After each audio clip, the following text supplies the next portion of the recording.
Hey fam, my name is Itimi, but you know that already, right? Yeah. You're welcome to another episode of Founders Connect. Here I have conversations with amazing entrepreneurs and operators that are in the African tech ecosystem, or now the Black founders in the UK.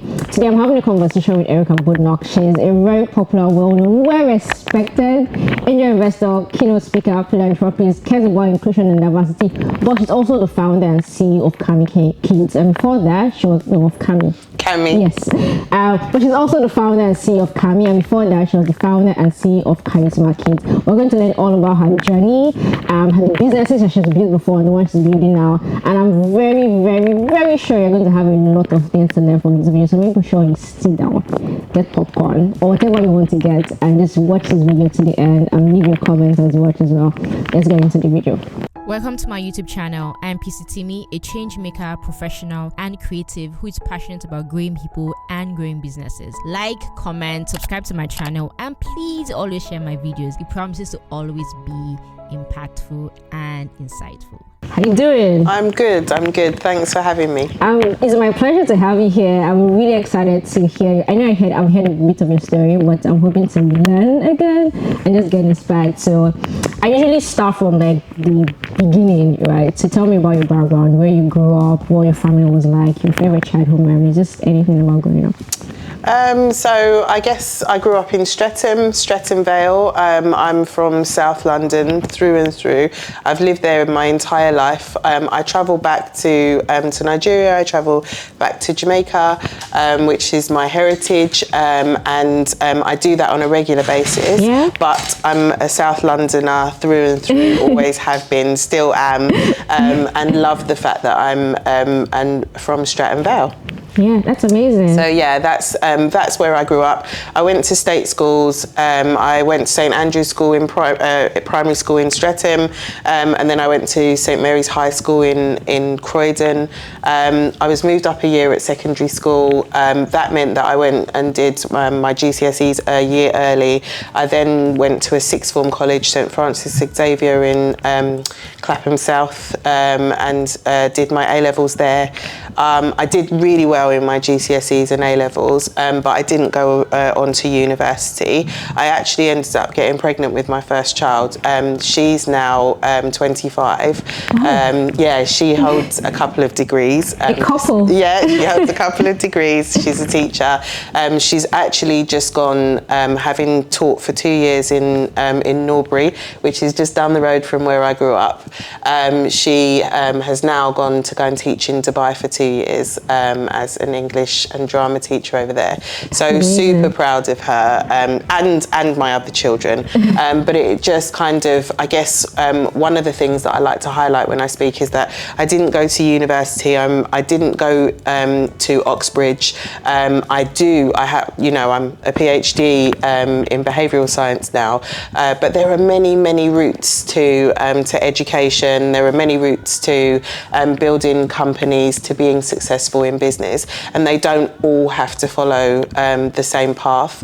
It really doesn't matter where somebody starts. I think that you can kind of still get there if you have the determination to do that. That's amazing. So let's talk about how you became a PhD holder without going to uni. Like, how did that happen?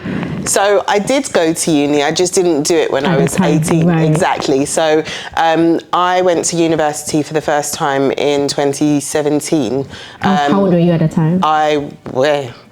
Well, that would be telling, given that I'm only 27 now. Okay, we have a 25 year. Okay, we get it. Given that I'm only 27 now, I don't know what to tell you about how old But it I was was. many years after that. Okay, we get it. But I was a mature student. Let me put it that way. So I went as a mature student.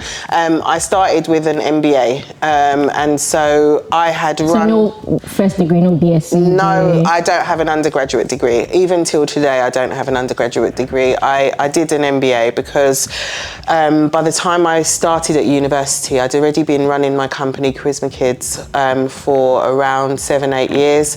I'd built that company from my kitchen table to being preloaded to just under 15 million devices and used by quite a few million children across the globe. So the university that I went to, the University of Surrey, whom I'm forever grateful to, said that I didn't need an undergraduate degree because I had experience that would cover up for the fact that I didn't have that undergraduate degree. So I went in, I did my MBA, I graduated in the top 2% of my class with a distinction, and then I went on to do a year's research fellowship at King's College London, and then started a PhD at the London School of Economics and Political Science. That's amazing. So yeah. Started a bit late, but they went all the way. There you go. that's really great. So let's talk about when you say that you got pregnant. How, I mean, looking to where you are now, where your child is now versus then, I assume like it's months apart, right? So, and you said, oh, like you were one of like the brightest students at that time. So how did that shape the next few years of your life? Seeing that you had to like obviously not go to uni at the time. How did you navigate that? So it was an interesting journey, and I travelled a road that is less travelled, and it was hard. I'm a mum of 5, so I didn't stop at the one that I had then. I kept going, and so like with my studies, I kind of I started one and then went all the way. So I had 5 of them, and I worked in a number of jobs. So the first job that I had, the first proper job I had, aside from I work at Sainsbury's part-time and all of that kind of stuff, was at Job Centre Plus. And so I worked at Job Centre Plus. I started there as a 3-month casual and a casual contract. And I had my first child, and I was actually pregnant with the second one. He's a boy who's now a biomedical scientist. And so I remember having that 3-month casual contract, and I was pregnant with Marcus, and I was thinking to myself, how am I going to make it so that this contract isn't just a 3-month contract, and that I can go away, have my baby, and then return back to this job? Because I actually really liked working at the job centre, and I just worked really hard. I kind of understood that if I set myself a plan in the same way that I'd done with like my exams before that, etc. If I set myself a plan and I turned around and I worked really hard, I'd be able to achieve that plan. I've believed that ever since. And so it's a case of, I said I was going to go from being a casual to a permanent member of staff before I gave birth to my son, so that even if I wasn't going to be able to get paid maternity leave, I would be able to take my maternity leave and return back to the job. And that's exactly what I did. I worked in the place where you would just do job search. So I didn't sign people on at that time. I just did job searches for people. And I was what, I must have been 18 and a half, 19. But I understood that if I understood what people wanted and I found them a job that they like, then we would increase the chances of those people getting those jobs, and then increase the chances of people staying in those jobs, if you see where I'm coming from. So by the time I came to the end of my 3-month contract, I had the highest subs to place-in ratio on the entire team. So because I had the highest subs to place-in ratio, they weren't going to get rid of me. It was really that simple.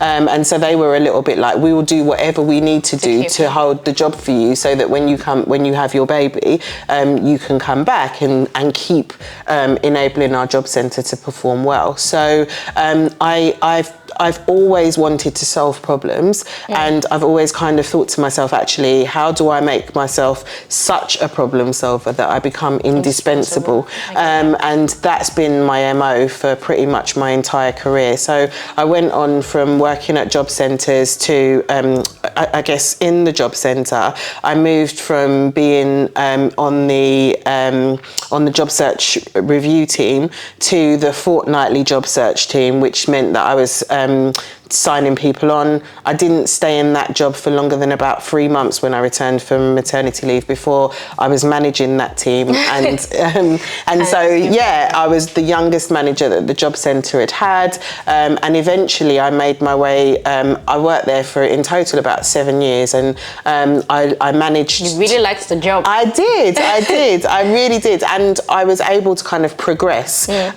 So I started off as a casual and then ended up being an executive officer, running teams. Then I moved to the performance improvement team. So some of the things that I'd been able to do and implement in my time at the job centre, they wanted to kind of push through across the entire district. And so I worked for Lambeth, Southwark and Wandsworth district, and kind of was able to go and do make improvements in all of the job centres in those boroughs.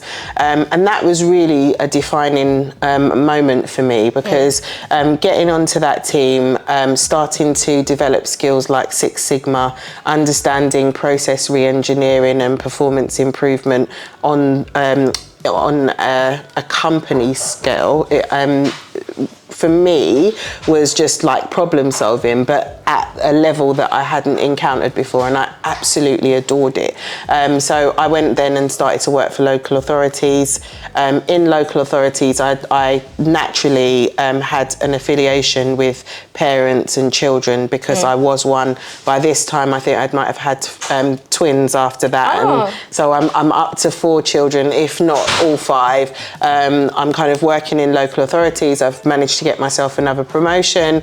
I'm working in children and young people services, but then also getting involved on the side with delivering parenting programs, but starting to take some of the process improvement and performance improvement skills that I'd had from my past into how can we make sure that we hack parenting, so that we can get the best out of the children, both from my perspective of my children at home, but then the other people's children that I'm helping them to kind of work with as well. So just really able to find ways to do the things that I love on a day-to-day basis. So I think that's another thing that I've done over the years is combine different aspects of who I am as a person to create jobs that I actually exactly. So then when I'm doing them, it doesn't really feel like work, and I'm able to kind of dedicate myself to them properly. That makes sense. So when you were talking about your story just now, when you said, at 18, you already knew that the way to succeed and to make sure you get that permanent job was to like give your best. And I'm wondering, was I that smart at 18? So like, what was it about growing up, or your parents, or the schools that what shaped you at that time to have that level of sort of like doggedness, or just like really knowing that, if I put in the work, I will get the same result? So I guess your parents shape you, right? My dad's an entrepreneur, always has been. I've seen him kind of go through NSA water filters and all sorts of other bits and pieces. He was trying to kind of make himself a career from ever since I was yay high.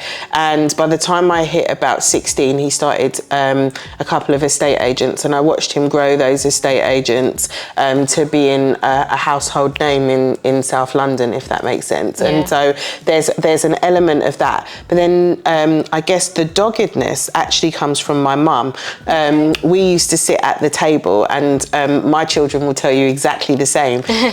We used to do phonics when it was time for me to learn to read. We sat at this one table and we did reading, and even when we were eating dinner, she would always be giving me maths problems, and just like I was always solving conundrums when I'm around her, if that makes sense. So she makes me the best me that I can be by constantly challenging me, constantly kind of just helping me to look at things from different angles and try to be mentally strong. So I can go into a room and kind of survey the room and start to think just a little bit left of centre, if that makes sense, and start to just understand. I can't really quantify it any more than that, except for the fact that she made my mental she made my mental agility strong. And I think that that's one of the best gifts that parents can give to their children. One, showing them that hard work, perseverance, and the ability to pick yourself up after any knockback and continue is the only thing that keeps you a winner in this life. Because the fact of the matter is that we're going to fail. We're going to fail over and over and over again, especially being black people, especially being females, etc. The ability to pick yourself up, dust yourself down and say, okay, what next? Is, I think, one of the biggest things that we can teach our children. And then two, sharpness, agility, mental awareness, just where am I, what's going on, what's the conundrum, what's the problem, how can I solve it? And so I was blessed with parents from two different backgrounds and two walks of life that came together and just kind of showed me that from a very young age. Yeah, that makes sense. And it makes sense why you like parenting and you built a lot of your companies around parenting. So why did you start Karisma Kidz? So after I had my last child, I went back to work and I had a really bad experience at work with them giving my job to someone else while I was off on maternity leave. And that led to a bout of depression that I hadn't ever experienced before and have never really experienced again since. And I felt that the disconnect that I had with my children while I was going through that depression was not natural, was not normal for me. And I just didn't want them to grow up holding on to the fact that we weren't as close during that period and that something had gone wrong. And I was a little bit like many of the people that I'd coached up until that point, because I'd kind of gone into coaching families, coaching individuals, etc., all said, I wish I'd known this as a child as well, because they would have been able to develop the skills that they needed to let go of things that happen in childhood. And then when you look at the propensity for childhood trauma to impact adult life, etc., I was a little bit like, I want to teach my children the skills that they need from yay high, so that they don't need to kind of have nervous breakdowns when they're older, or have a baby and lose the plot like I did, or whatever, in order to turn around and actually start to understand self. And so I built Karisma Kidz mostly for them. There were 5 children, there were 5 characters. There are so many parallels, it's silly.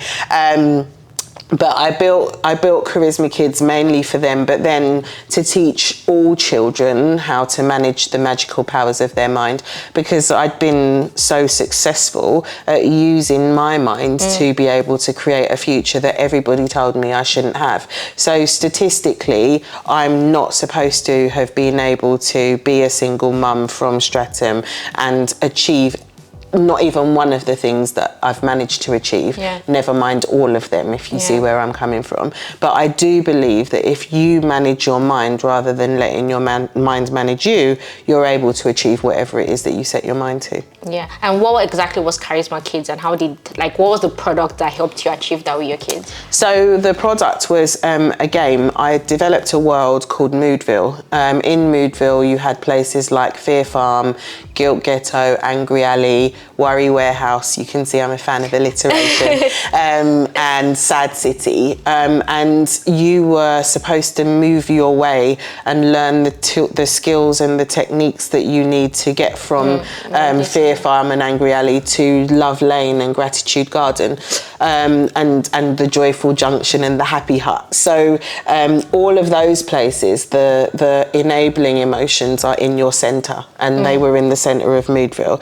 And then the analogy was that you journey to the outskirts of town when you need to, and you can go to worry, you can go to guilt, you can go to shame, you can go to anger, but you don't live there. You find your way back to the centre, and as long as you can find your way back to the centre, you can have all of the other emotions as many times as you need to, as long as you find your way home.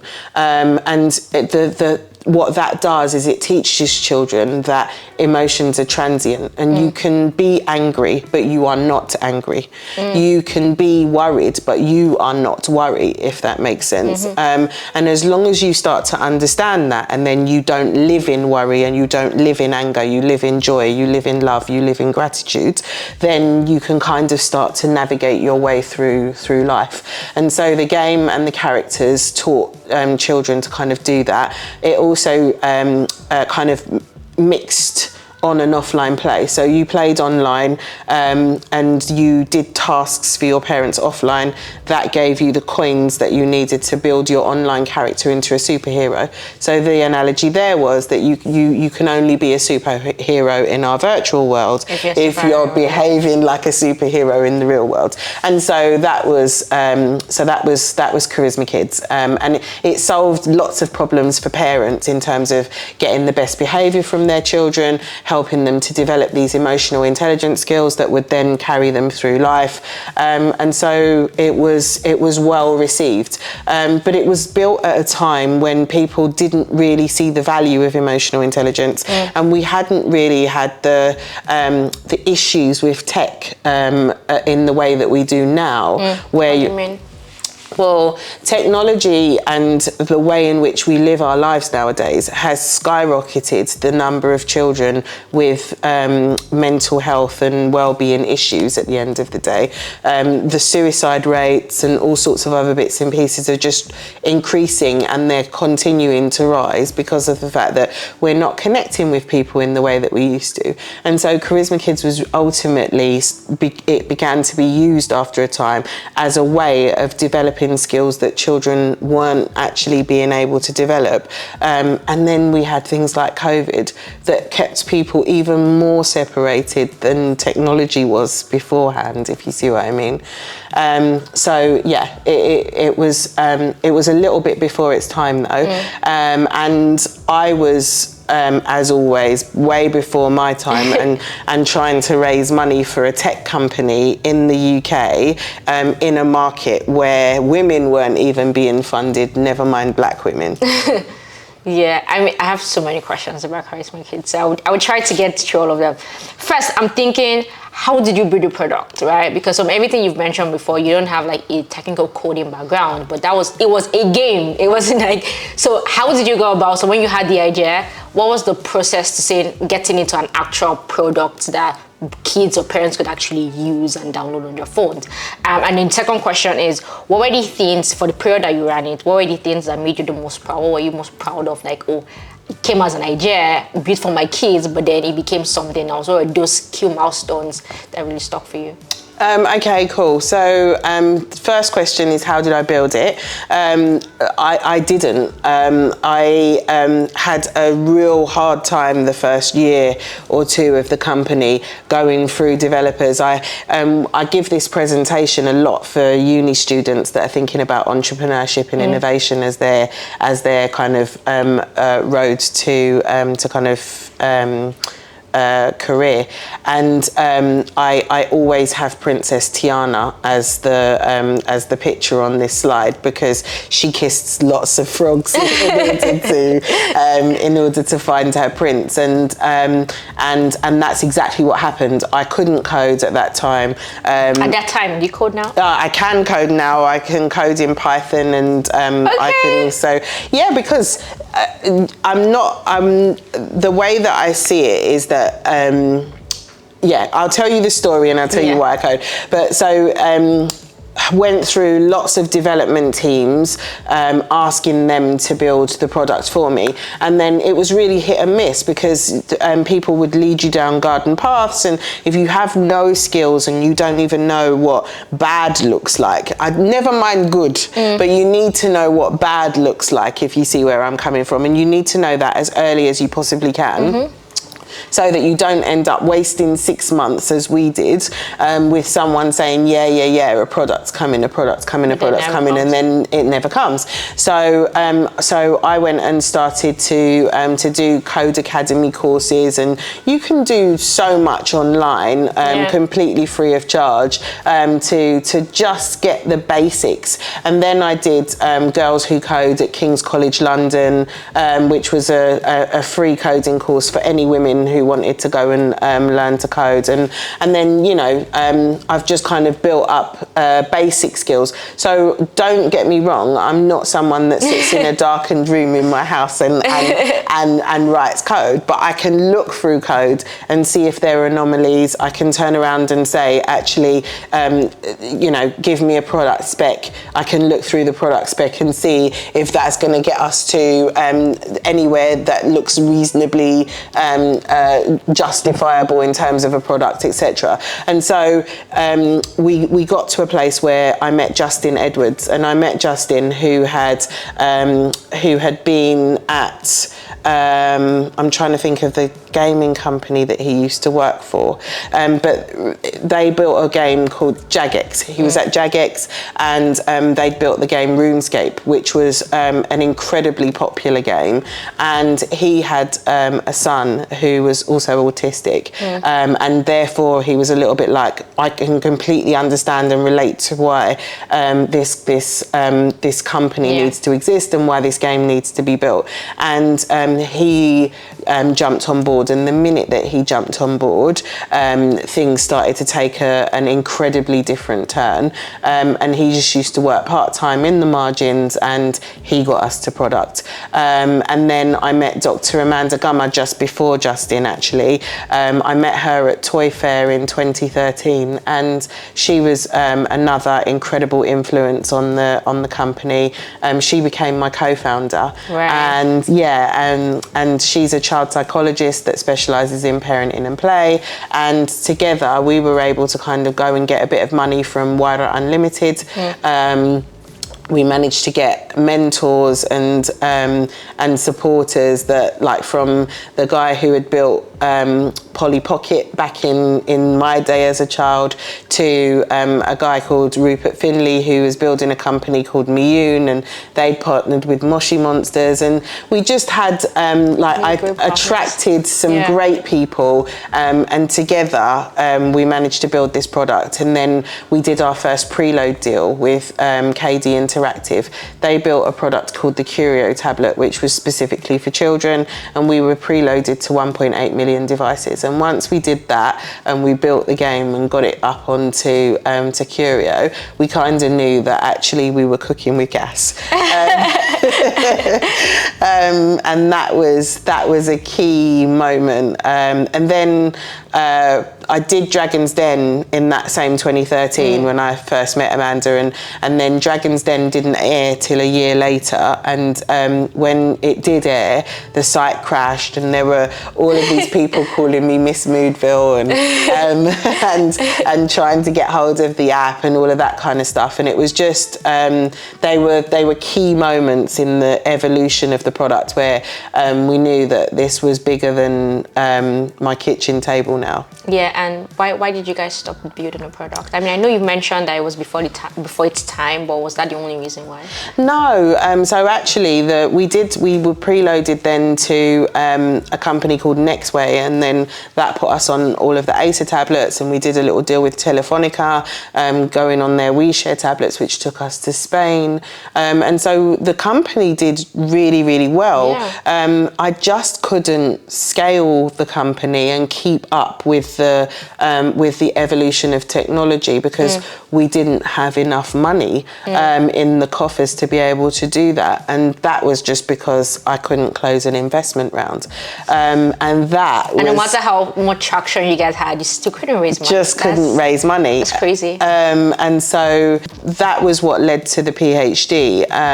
That was where I thought that actually I know at least a couple of decent black female tech founders, and we're all in exactly the same position. And so I started to look for other pieces of evidence. And I remember meeting Claudine, she runs a company called Career Ear. She's a fantastic entrepreneur, and I first met her at WPP Stream in, I believe, either 2017 or 2018. And I remember her saying to me that she was going to build Career Ear and she was going to raise money for the company and she was going to do all of these amazing things. I met Claudine Itimi, and it broke my heart to stand in front of this incredible young black female who clearly had her wits about her. She was so intelligent. She'd just been, she was a lawyer at Mishkondareya. She had, you name it, she'd been to UCL. She was the whole package. And I knew that she wasn't going to be able to raise money for her company, not because the company wasn't good enough, not because of anything other than she was black and female. And I just thought, I can't allow that to happen to the next generation. That's crazy. Why am I here if I can't turn around and say, let's do something about ensuring that the next generation of UK black companies are able to start to raise the money that they deserve to be able to build companies into unicorns? Because it's not that we don't have the talent to do that, we just don't have the resources. And so it's not just black women, it's black people. It's black people in general, but mainly black women, because you find the odd black man, and you had found the odd black man who had been able to raise money, not necessarily from venture capital, but they had been able to raise money, they had been able to sell their companies. But black women were few and far between. And so the next year when I was at Stream, I remember just before I left, I spoke to Claudine to check in with her to see whether she'd raised the money that she said she was going to raise the year before. And she was like, no, it's been really hard. And she sounded demoralised. So I went to Stream that year and I met Tom Adeyula, who was a black entrepreneur who had exited his company and being able to sell it. Stream is an unconference, so you make up the agenda as you go along, and then you go to different parts of beaches in Athens and stuff like that to run the conference. So he ran a session called Founder Stories, and then I told my story in that session and just said, I wasn't able to raise money, but this is what my company did, this is how successful it was, etc. And I just couldn't raise money anyway. And after the session, there were other black people there saying, same. And after the session, I said, Tom, look, let's work together and see whether we can do some research that will enable us to put some quantitative figures on how much black people are raising and what the founding gap is. Because at the end of the day, I'm sure venture capitalists care more about them making money than they do about the colour of people's skin or their gender or what have you. So if we show that actually there's money being left on the table because people aren't making the right decisions on this, then maybe that will make a difference. And Tom and I came back from Greece and we met up in Cafe Nero in London Bridge, and then I found Kikeli through a friend called Asta, and then Patricia Hamzahi had been a friend of mine for a while, and the four of us came and we started to meet regularly, and we set up the organisation that is now Extend Ventures. So that was technically the third company that I founded, I guess, because Cami was second and then Extend was third. So Extend was after Cami. Yeah, Cami was after Karisma Kidz. Exactly. But Cami and Extend were similar sorts of times, because I was just a little bit like, I can't start a new company unless I know. The same problem. Exactly, because that problem, I will only buck up on that same problem in a few years when I need to raise money to scale, right? So Extend Ventures was formed. It's a community interest sort of company. We're limited by guarantee, we aren't actually, we're not limited by guarantee, we're limited by shares, but we're fully asset locked. So it's not for profit. It is purely just to bring light to a subject that's often hidden in the shadows. Right, so more research focused. Research focused, absolutely research focused. And that's when I said, actually, I'm going to apply for a PhD.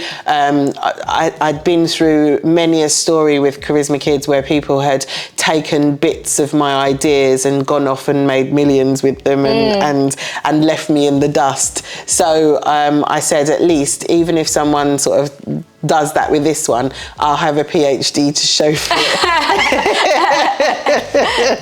it. So I'm learning small along the way. So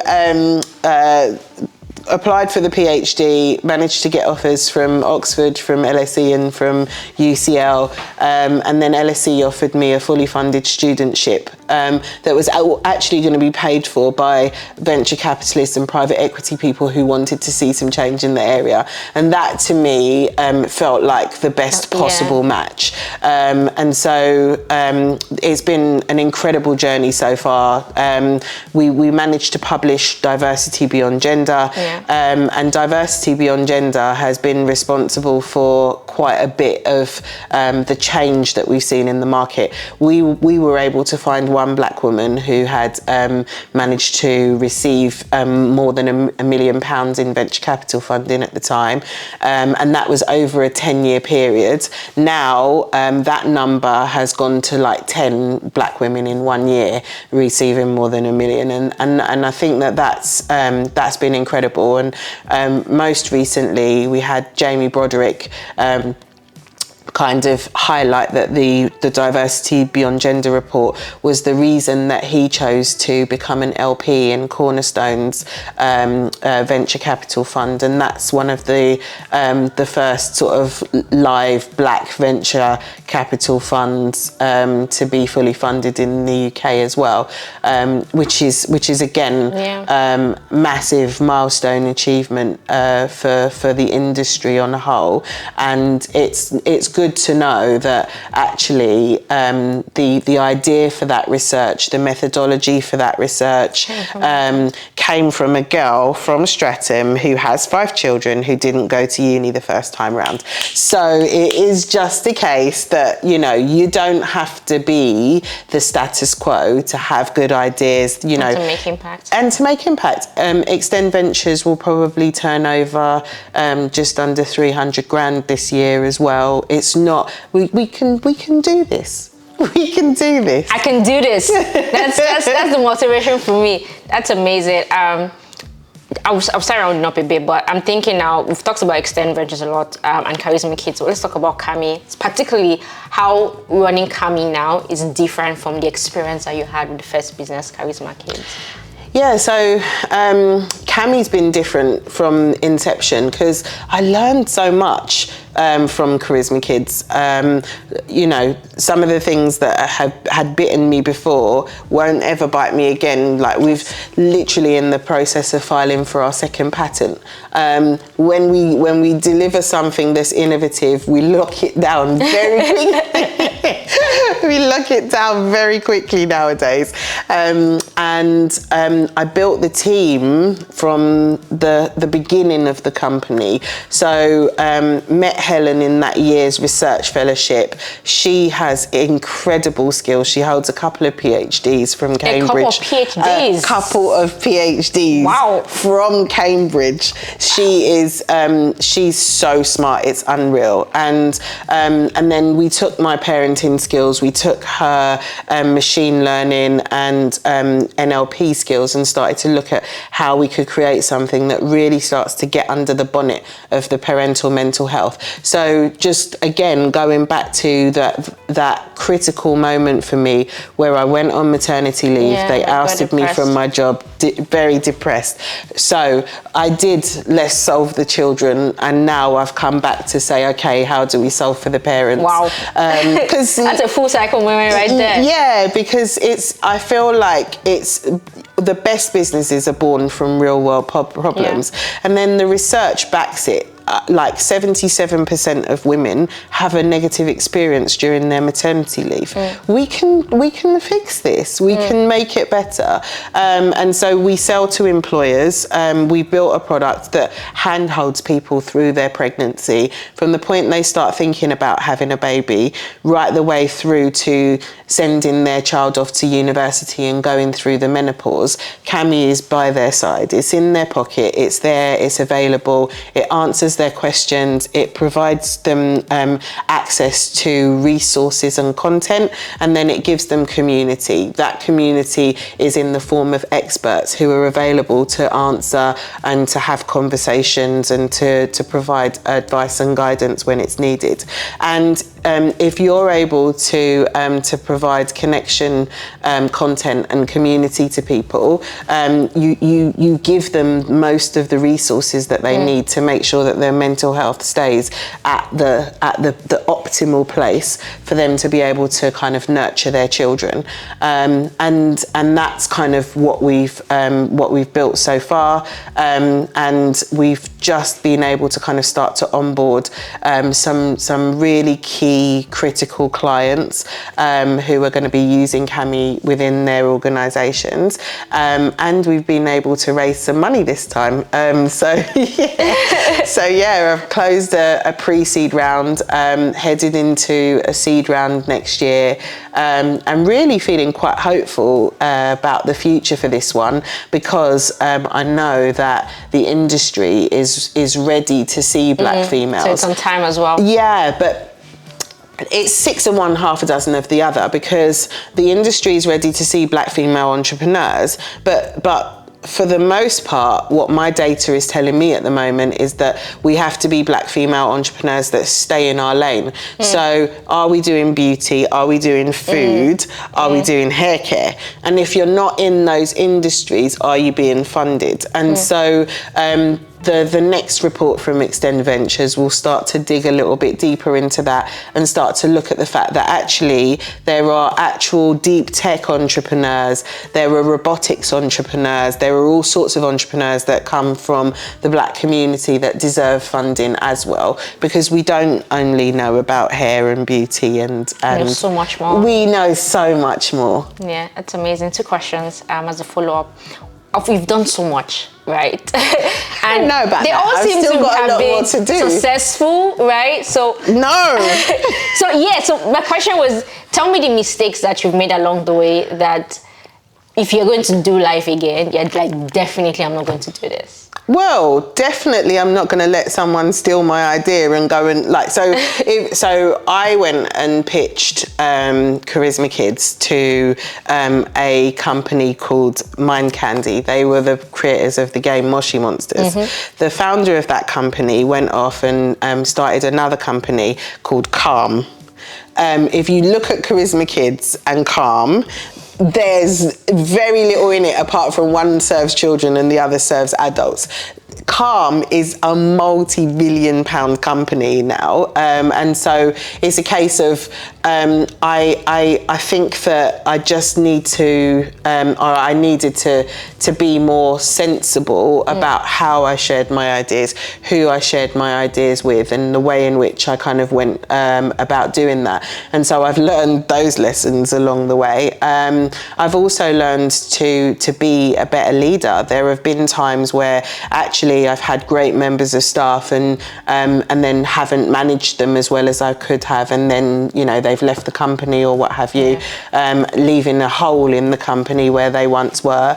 So appreciating great people and making sure that I lead them so that they come along on the journey with me is really important. I've been through bouts of depression. I'm single, not anymore actually, but only recently so. But I spent so much of my time single. I've been through so many ups and downs. My journey has not been easy, and it hasn't all been success. But it is just being able to say, okay, pick yourself up, dust yourself down, what's next? And every time I do that, I know that I've got God with me, and he will be dusting alongside me, but I have to pick myself up, I have to dust myself down, and then he will say, okay, come, let's, yeah. And push me. Keep going. And push me along. Well, one of the themes that I think I've taken from your story is just how people-centric it is. When you're building Karisma Kidz, your co-founder had to find you, and you guys had to build together, and the technical person, extend ventures, like a group of people as well. Just maybe add some more context about how you've met people, or how relationship has been critical to how you've built the things that you've built in your career. Yeah, so I mean, I call myself a genius magnet. I like to spot a genius and then find out how I can get them to come on some sort of journey with me. And so I do that all the time. I collect geniuses and people that are much smarter than me. That's a life skill, right? Yeah, it is. It really is, because the things that then happen, and the journeys that you go on, and the doors that end up being opened, etc., are just phenomenal, because they're different people to the people that I am, right? So, or the person that I am. So, I kind of, I talk, I speak, I tell the truth, I'm authentic, and I'm me. And sometimes people like that, and sometimes they hate it, and that's okay if they don't like it. I'm kind of in the at the stage of my life, at the grand old age of 27, that it doesn't bother me if someone doesn't want to be around me. I love dolphins as an animal, and I think that what dolphins do, if we look at them, we can learn so much. They travel in pods, and those pods are like 6 or 7, but they find food together, they work together, they do absolutely everything together. And if you try to attack one, you're getting all of them, if you see where I'm coming from. And so if you can start to work like that, and understand that there's strength in numbers, and understand that some of the lines, I mean, that we're only Kenya and Accra and Nigeria and Jamaica and this and that, because these lines were drawn at a convention, if you see where I'm coming from. If we as Black people can turn around and come together and find our geniuses and work with them to achieve something more, you can achieve greatness. There's no ifs, buts or maybes about it. I told you about the fact that we formed Extend Ventures, and then I told you about the research being released. What I didn't tell you is that we went round, and Cambridge, Tom is Cambridge, Patricia is Columbia, Kekeli is Oxford. I'm the least educated of the bunch, if you see where I'm coming from. And they all went and asked and knocked on so many doors and said, can you help us? Will you fund us? And everyone said, not I, until the bread was baked and everyone... now I'm ready. So, but it was a year-long journey from, or a year and a half long journey from having the idea to getting the research out there. And then, there were some amazing people like Goodman Derrick and Impact X Capital and Good Love Studios, who did say yes, and gave us a little bit of help or support or what have you in pushing it forward and making it go. So by no means are any of these journeys that I'm telling you about easy, but are they worth it? Absolutely. And would I do them again? 100%. That's amazing. My final question. There's so much to learn from your journey, and I think that if I stayed here for another 1 hour, we'll keep talking, but we won't stay for 1 hour.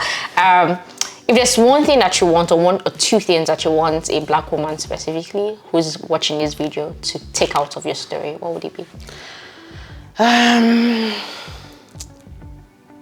Where you are now isn't your destiny, or isn't the totality of who you are, or what you're here to do, or what it is that you can become.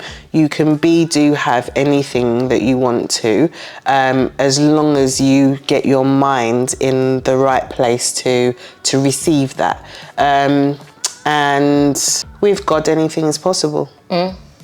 So with God, anything is possible, and where you are now, it's not the end, it's not the destination. There's so much more that you can be. There's so much more that you can be. And you said it at the beginning as well, that it's not really about it's not a straight path. It's not a defined path. It doesn't matter how you start or what obstacles come your way, you will still get to where you want to get to anyway. You can always do stuff. And that is exactly it.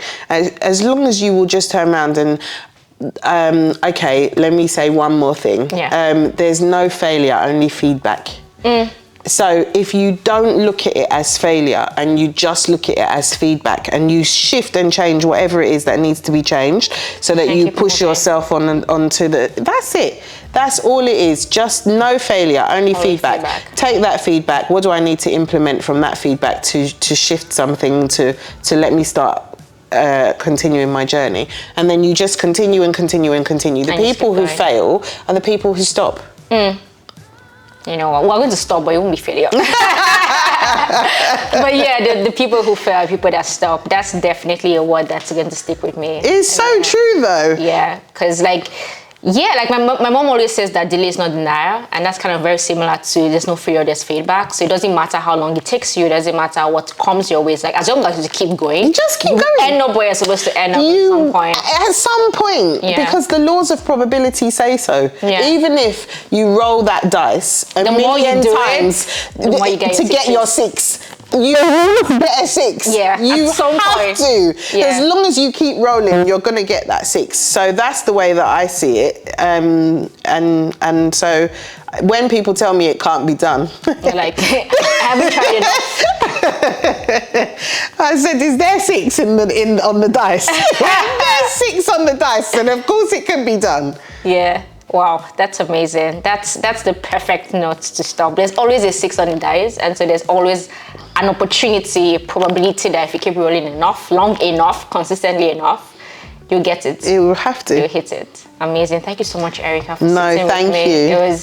It was more than I anticipated. I'm like, I'll have to sit down with you and like have a conversation, but there's so much from your journey to take away, and I've learned a lot, and I'm pretty sure, 100% sure, that the people watching as well would have learned something. So thank you so much for your time.